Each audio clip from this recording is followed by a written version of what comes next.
Hello, statisticians. Mr. Youngsaver here from Skew the Script. I have a question for you all. Why don't more NBA players shoot their free throws granny style? We're going to explore that question using binomial and geometric random variables. Let's skew it.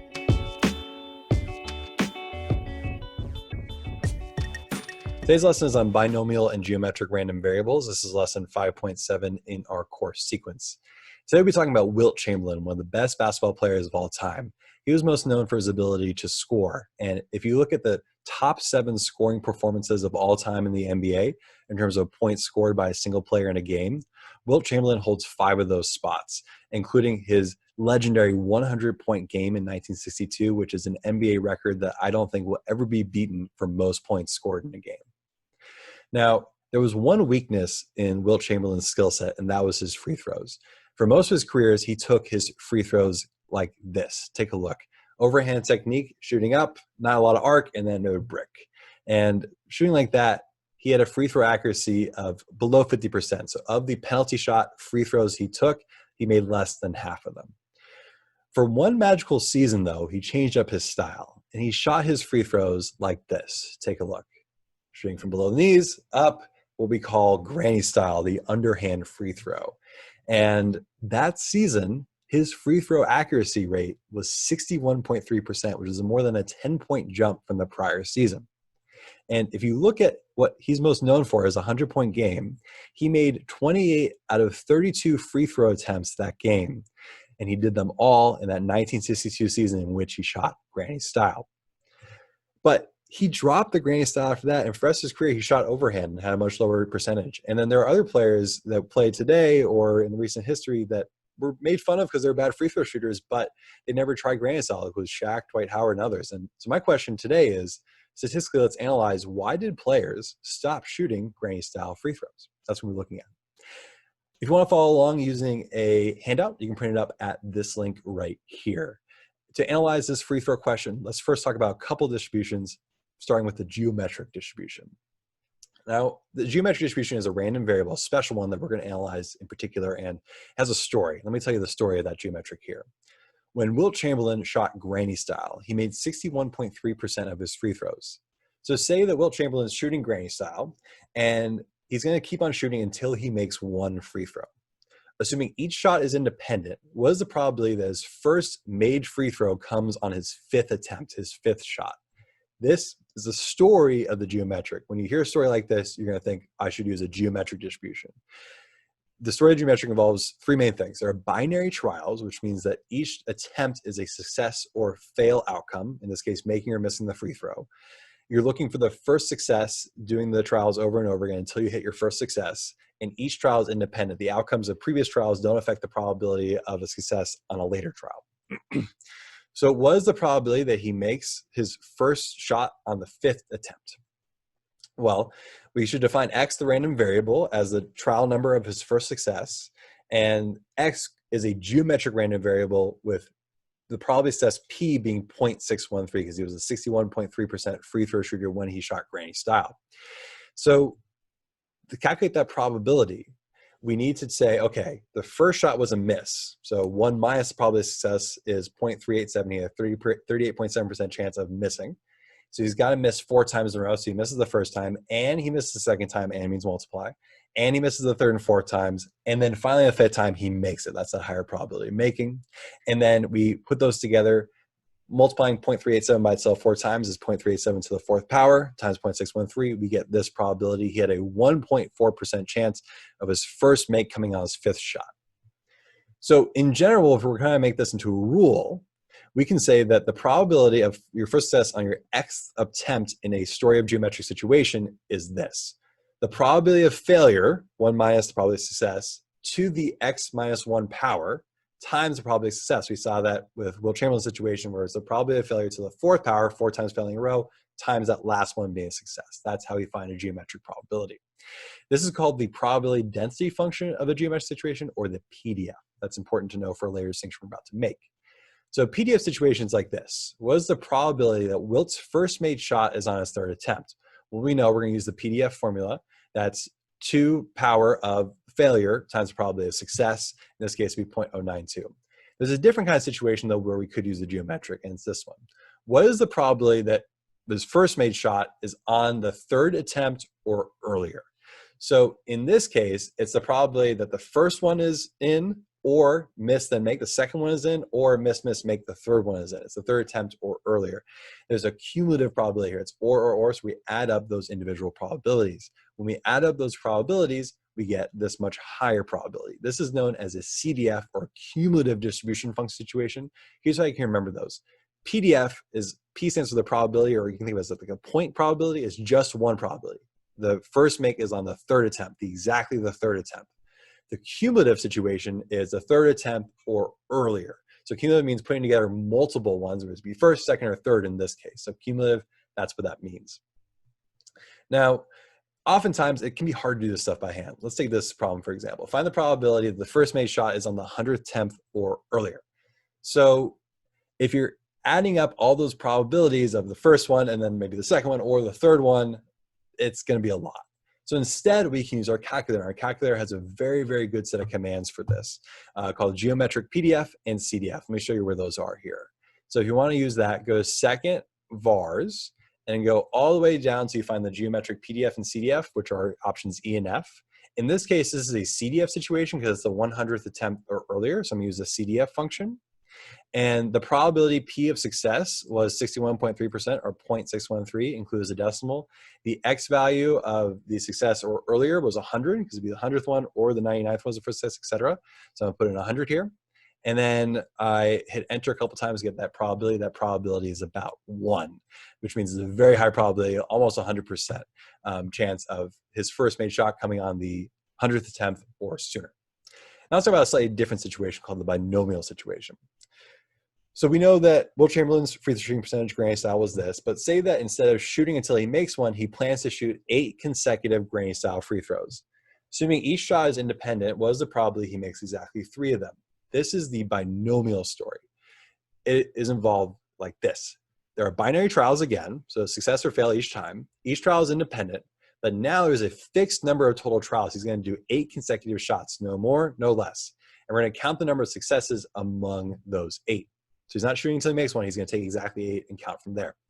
Now, we're going to get into a little bit of mathy stuff here, and I want to give you the option to skip through this because it's not necessarily necessary, but if you want to peel back the curtain and see where the math for this comes from, keep on watching. If you don't, fast forward to the slide you see here where it says formula of the binomial. I'll have a timestamp in the description where you can fast forward to.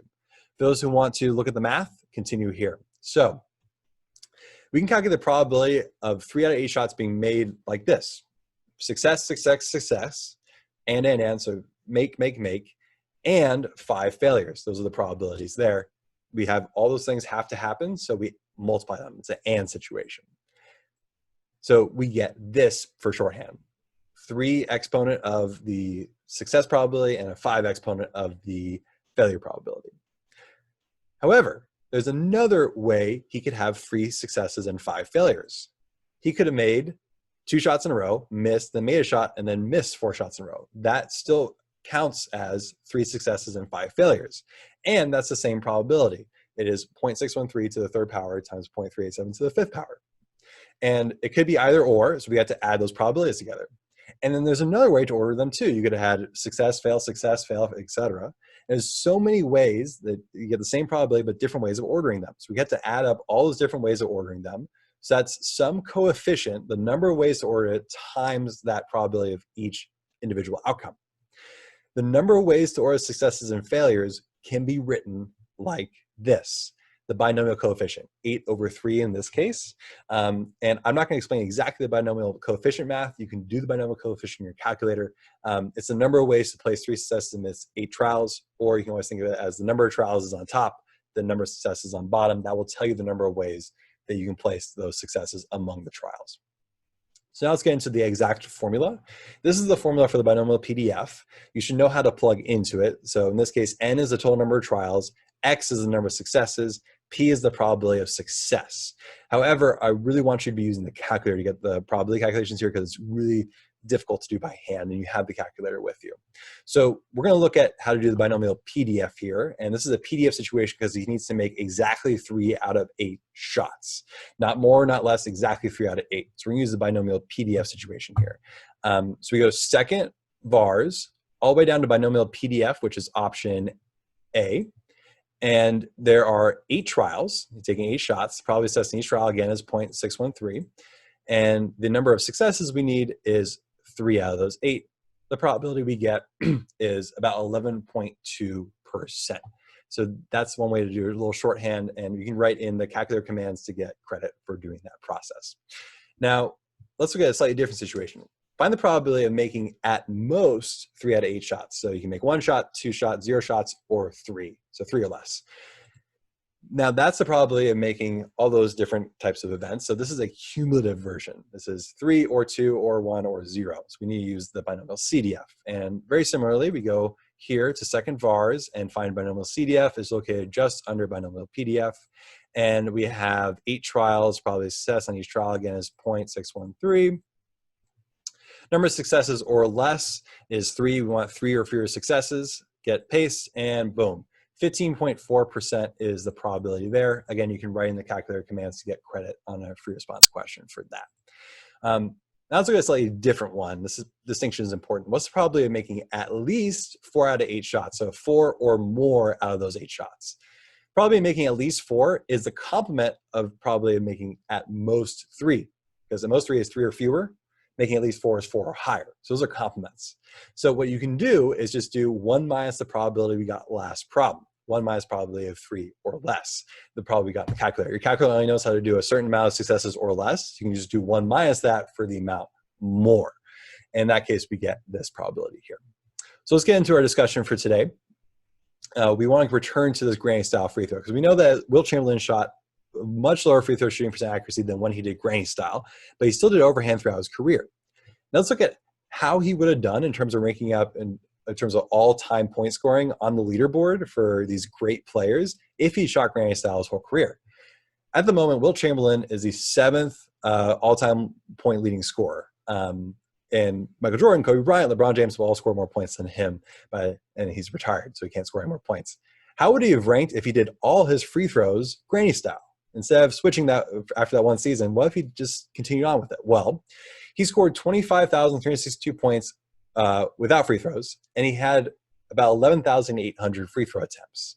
So we can calculate the probability of him scoring a certain amount of points on free throws granny style by using a binomial, specifically one in which there are 11,862 trials, because he's going to retake all those free throws, and his probability of success, assuming that he does just as well as he did that one season, is 61.3%. So he would need 6,930 of those free throws to go in to have beaten Michael Jordan in terms of all-time points scored. Well, if you do that math using the binomial CDF, that probability, if he had done all his free throws granny style, is really high. It's almost 100%. So I could say with pretty much certainty that he would have been higher than Michael Jordan in terms of all-time points scored if he kept on granny style and kept the same percentage of free throw shooting that he did that one season.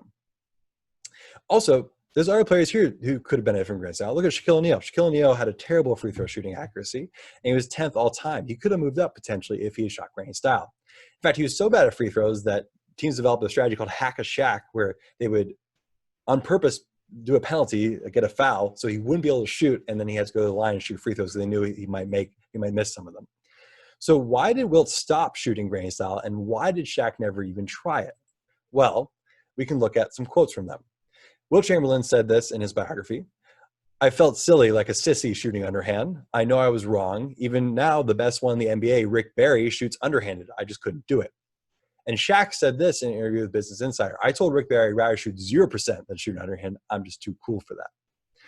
So the real reason here is just toxic masculinity. They would sacrifice being effective using the granny style just to seem more cool or manly.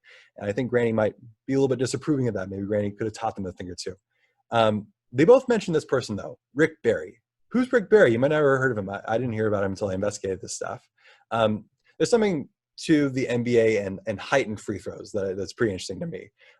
So most of the best free throw shooters of all time with extremely high accuracy rates are short players. Steve Nash, Stephen Curry, Chauncey Billups, Mark Price had incredible free throw accuracy. All of them are shorter than 6 feet 6 inches, which is short by NBA standards.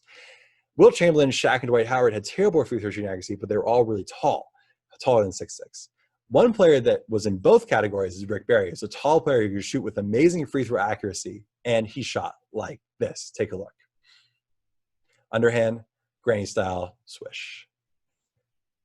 So people didn't want to be like him, but I wonder if they could do better if they were like him. And here's my question for you all.